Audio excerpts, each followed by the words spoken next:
Happy Monday! Today I'm going to read part 2 of chapter 9 of The Wishing Spell by Colfer, and then part 3 will be tomorrow because this is a very long chapter. The twins walked around the town for a good while. Everyone seemed to be buzzing with anticipation for the ball later that evening. They found a small market and were able to purchase fresh fruit, vegetables, and bread. Alice kept trying to make small talk with every person she encountered, but most of the townspeople ignored her. Connor kept rolling his eyes at his sister. Everything she saw excited her.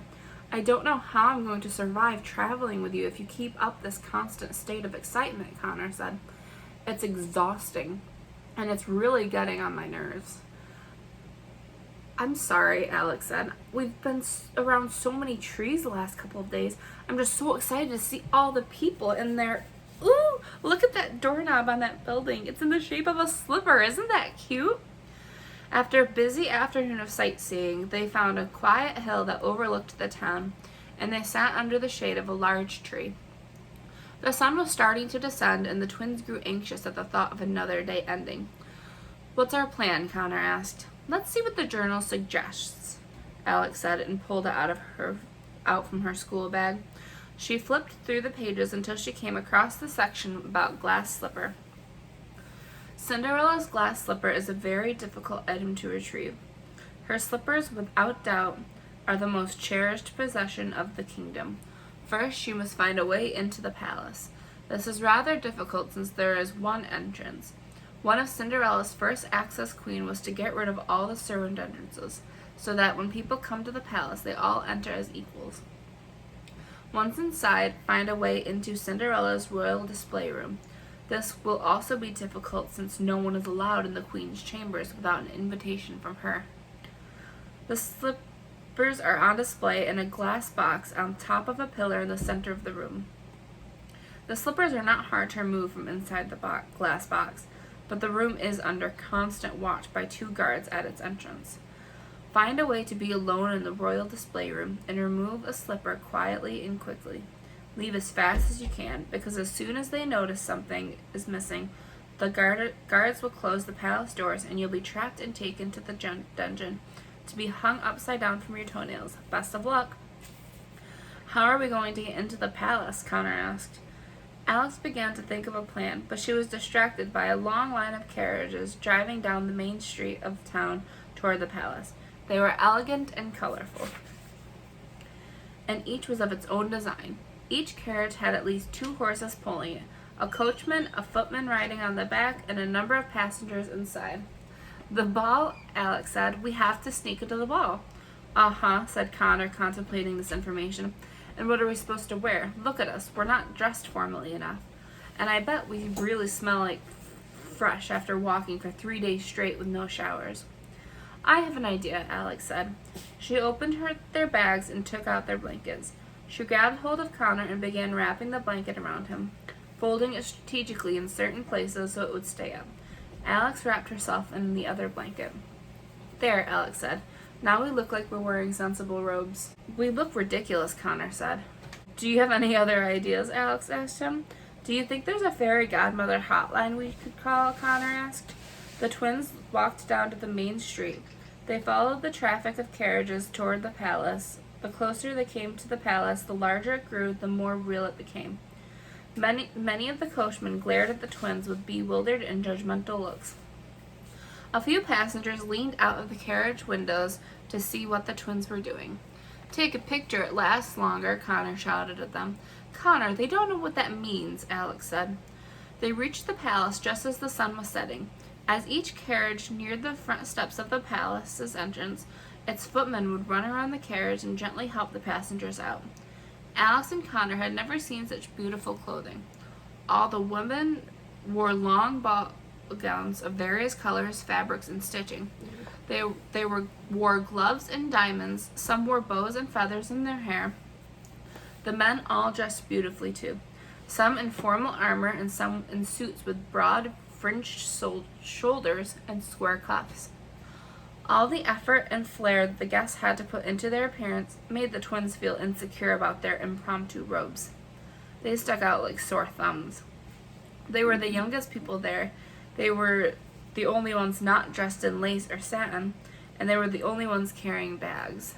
They looked exactly like what they were, a couple of kids sneaking into a ball.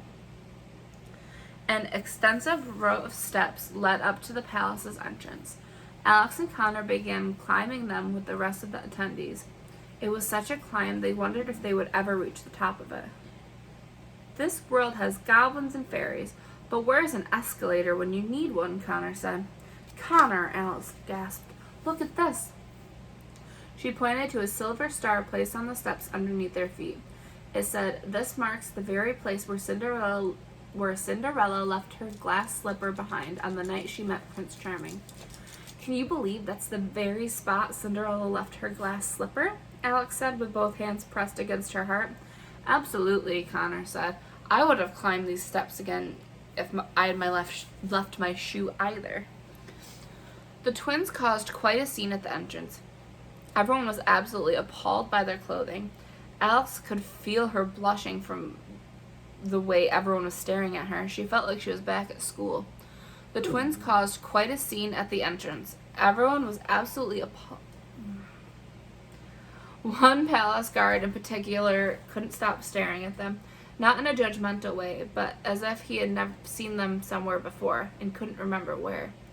He was standing just a step inside the palace entrance, and he greeted all the guests as they passed him. He wore more badges on his uniform than any of the other guards, and he had a very thin, dark beard. Another palace guard was collecting invitations at the doors. The twins began to panic. What are we going to do? Alex whispered to her brother. Let me handle this, Connor said. I saw this in a movie once. Just go with it. Invitations, please, the guard said. Our parents have our invitations, but they're already inside, Connor said. And who are your parents? Asked the guard snootily. Who are our parents? Yelled Connor, causing a bigger scene than they had already. You mean you don't know who we are? All the guards and guests looked among one another. Connor, calm down, Alex said. What was he thinking? This man doesn't know who our parents are, Alex, Connor continued. I'll have you know that our parents invented wishing wells. How dare you show us any disrespect? Alex wanted to slap him. She looked apologetically at the people around them. They all scowled in the twins' direction, except for the guard with the thin beard. He was actually smirking at them with gentleness in his eyes. I'm afraid you two have to leave now, said the guard, collecting the invitations. Leave? You're making the heirs to the wishing well fortune leave? Connor exclaimed loudly enough for everyone to hear. Connor, just shut up, Alex whispered directly into his ear. Is there a problem? The guard with the thin beard asked as he approached the twins. Not at all, Alex said and began backing up, forcing Connor to move with her. They don't have an invitation, the other guard said. We were just leaving, Alex said. Sorry for the confusion. Nonsense, the guard with the thin beard said.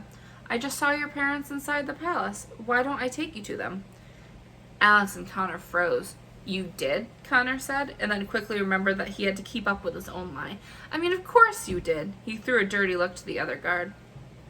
Come with me. I'll take you straight to your parents, the guard with the thin beard said. Before they knew it, Alex and Connor were being escorted into the palace. They were completely in over their heads. Did this guard know they were lying, and was he now escorting them directly to the dungeon? Or perhaps Connor's lie was truer than they thought, and they were about to meet a couple that were definitely not their parents. Allow me to introduce myself, the guard said. I'm Sir Lambton, the head of the Queen's Royal Guard. Welcome to the palace. Thank you, Connor said. I'm Connor Wishington, and this is my sister Alex. Where are you from, Mr. and Miss Wishington? Lambton asked. Upstate Northern Kingdom, Connor said. Even he looked surprised by the words coming out of his mouth. But our parents have our summer home in the south of the Sleeping Kingdom, and a condo in the Fairy Kingdom. Alex's eyes opened so wide that she had to remind herself to blink. Ah, I see, Lambton said with a curious look. Would you like me to take your bags for you? No, that's quite all right, Alex said. We'll manage. Lambton led the twins down a long hallway behind all the other guests. There were many large portraits of past rulers on the wall, and a red carpet ran under their feet. Alex and Connor were all eyes. They had never been inside a royal palace before. There were so many shiny things to look at. Lambton seemed to be enjoying their excitement. He leaned between them and softly said, "You're sneaking into the palace, aren't you?" Alex desperately looked to Connor, but he was out of lies for the night. "Please don't throw us in the dungeon," Alex pleaded. "We didn't mean any harm." Connor looked at his sister with a raised eyebrow. Did she mean no harm besides breaking into the palace and stealing a cherished item? Lambton chuckled. "I've seen a lot of youngsters try to sneak into a royal ball before, but never have I been so entertained by such an attempt." "So you aren't going to throw us in a cell and hang us upside down by our toenails?" Connor asked. "We stopped doing that ages ago," Lambton said. "On the contrary, it would be my honor to show you two around." "Really?" Connor said. "That would be lovely," Alex said, clasping her hands together. "Thank you." And at the end of the hall, Lambton led the twins through a pair of golden doors into the ballroom. At first, the sight was overwhelming. There were so many things to look at, it was impossible to focus on any one thing long enough to comprehend what it was. There was so much movement and color. The biggest chandelier they had ever seen, with thousands of candles hung from the ceiling above an enormous dance floor. Hundreds of formal-dressed men and women filled the space. Some mingled on the sides, while others danced to the music played by a small orchestra in the corner. Everything from the archways to the accents on the walls was golden. A grand staircase descended in the back of the room just behind two empty thrones. Alex knew it would be only a few seconds before Alex started crying. "It's so beautiful," Alex said with teary eyes. "Is this where they had the ball where Cinderella and the prince met?" "Indeed," Lambton said. "I'll never forget it. I was just a simple guard back then. The prince was meeting all the young women in the kingdom in hopes of finding a bride. Cinderella was the last to arrive that night. She entered the room just as we are now, and everyone stopped to look at her." "How did she look?" Alex asked. "Magical," Lambton said with a smile lost in his own memory. "She wore a long violet dress that sparkled as she walked. I remember hearing the soft taps of her glass slippers as she walked past. As soon as the prince saw her, it was love at first sight. The whole palace could feel it." Suddenly, a man blew a trumpet at the foot of the grand staircase. "Ladies and gentlemen," the man with the trumpet announced, It is with great honor that I welcome you to the royal ball this evening. Now please give a warm welcome to their royal majesties, King Charming and Queen Cinderella." The guests cheered and burst into applause. The royal couple entered the ballroom, slowly making their way down the grand staircase. Alex grabbed onto Connor's arm. "Connor!" Alex gasped. "It's Cinderella! It's Cinderella!" Although the twins had only seen illustrations of her, Cinderella was more beautiful than they had ever expected. Her hair was auburn and styled up behind a crystal tiara. She wore white gloves, and a long turquoise gown flowed around her, accentuating her pregnant belly.